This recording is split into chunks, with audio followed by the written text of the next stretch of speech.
E eu queria passar a bola para o Lori. Lori, tem pessoal aqui no chat falando, Renato, por exemplo, só olhar para quem é governo de turno, se é de esquerda, a violência aumenta muito, né? Então, essa percepção de que o governo de esquerda não combate a violência, não combate a segurança, eu queria que você comentasse se você concorda com essa afirmação. Não, eu acho que a segurança é um fenômeno muito complexo, né? E que as soluções elas são de longo prazo, tanto em termos de policiamento, em termos de segurança, estritamente, quanto em termos sociais, que aí envolve todos os outros fatores, né? Educação, acesso à saúde, saneamento, as pessoas haver uma mobilidade social, né? As pessoas acreditarem que os seus filhos viverão melhor do que elas, tudo isso são atenuantes da violência. Então, eu não acho que tem a ver com ser de direita ou ser de esquerda. Eu acho que existem ideologias de esquerda que ajudaram, impulsionaram a violência, por exemplo, Leonel Brizola, no Rio de Janeiro, quando foi governador, o Aristide, quando foi ex-padre Aristide, quando foi presidente do Haiti, ele distribuiu armas para os pobres nas favelas, para que eles, caso os ricos não quisessem distribuir a renda, os pobres tinham licença para usar a violência, para roubar, pegar as propriedades dos ricos e tal. Então, existem sim, né, essas ideologias assim na esquerda.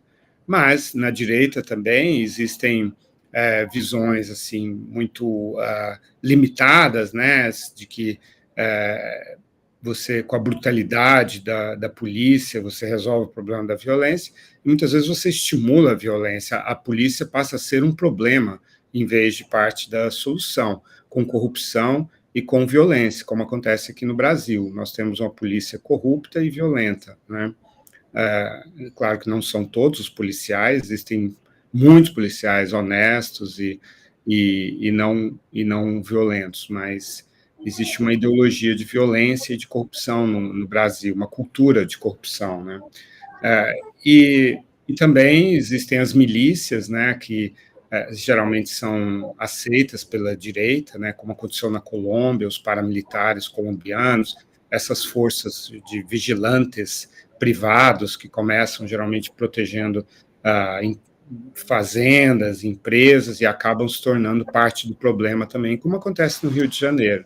Então, não dá para cravar assim que existe uma ideologia que seja melhor ou pior para a segurança pública, né? Acho que Medellín, por exemplo, que eu cobri, fui 2 vezes fazer reportagens sobre isso em 2 momentos diferentes.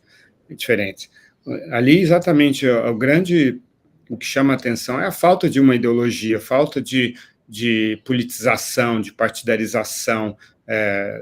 A cidade foi, durante décadas, administrada por pessoas que predominava a visão técnica e houve continuidade nas políticas sociais e econômicas e de segurança também, é claro que são necessárias, né, políticas de inteligência e tal, e houve continuidade independentemente de quem estava na prefeitura de Medellín. Eu acho que isso é que funciona melhor.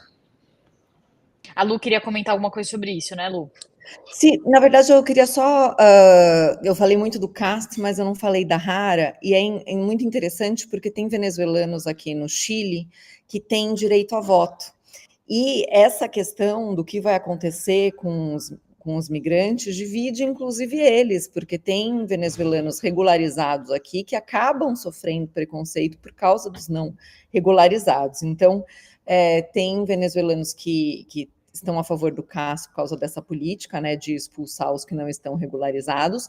Tem os que estão regularizados, mas estão muito preocupados com familiares e amigos que não estão, mas ao mesmo tempo que não querem votar na Hara, porque a Hara é do Partido Comunista, e eles estão fugindo do regime de Maduro, e aí eles já associam Hara com ditadura, com Cuba, e falam, como que eu vou votar numa comunista se eu estava fugindo do comunismo na Venezuela? Então, é uma questão que divide, inclusive, os próprios venezuelanos que não sabem o que fazer, no sentido de, eu não quero votar numa comunista, mas eu também não quero votar numa pessoa que pode algum dia decidir me expulsar do país, né, que está dando um prazo para que familiares e amigos que não estão regularizados, que saiam do Chile, que acabem sendo expulsos do Chile. É que nem os cubanos aqui nos Estados Unidos, os regularizados, que eles votam nos políticos de direita, né, de ultradireita, e que são contrários à imigração, né?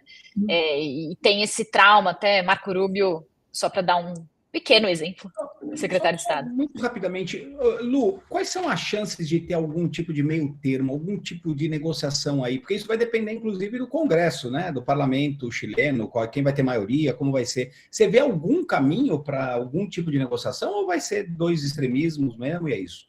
Para os irregulares, não. É que no caso da Hara não tem extremismo em relação a eu digo, imigrantes, né? Em geral, não só com relação aos venezuelanos, mas me parece que é tudo muito dividido. Mais uma vez nós temos uma eleição na América Latina, nossa maravilhosa América Latina, que a gente não tem um candidato ideal e tem duas posições que são muito... sei lá, muito, não diria radicais, mas muitos... Mas que vão mais ao extremo, né? Muito distantes, que flertam com o extremo. Quais são as chances de ter um diálogo mínimo aí para se chegar numa situação... Mas sabe o que é interessante? Sabe o que é interessante? Por mais que soe muito extremo, a Hara e o Castro não são extremistas. Ao contrário, eles moderaram muito o discurso para essas eleições presidenciais. A Hara já afirmou que vai sair do Partido Comunista depois que for eleita, porque ela quer tirar... Então nem os comunistas vão votar nela, né?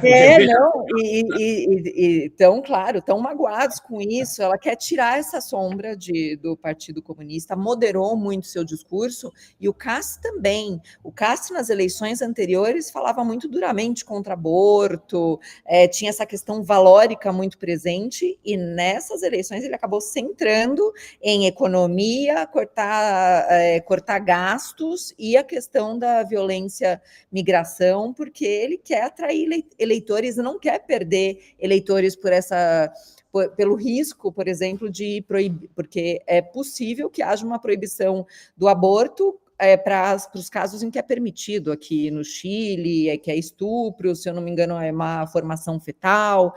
Isso era discussão nas outras eleições e parou de ser discutido. Foi uma eleição que a discussão foi mais moderada e os dois se moderaram. O Castro veio mais para o centro e a Hara também, e o Castro não era o mais à direita nessas eleições.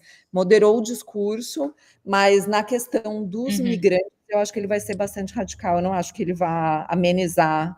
E o que vai mais pesar vai ser a porcentagem, a vantagem que ele vai ter em relação à Hara, se for estreita ou se for ampla. Se for ampla, eu acho que a gente pode esperar medidas radicais já no começo do governo dele. Parece que tem uma receita das campanhas eleitorais, não só no Chile, né? Uma constante entre várias eleições, que se sobrepõe até mesmo às plataformas de governo, né? Hoje tem uma receita do que você tem que falar para ganhar a eleição, né? E tem que, enfim. Lu, vou ter que te liberar, infelizmente,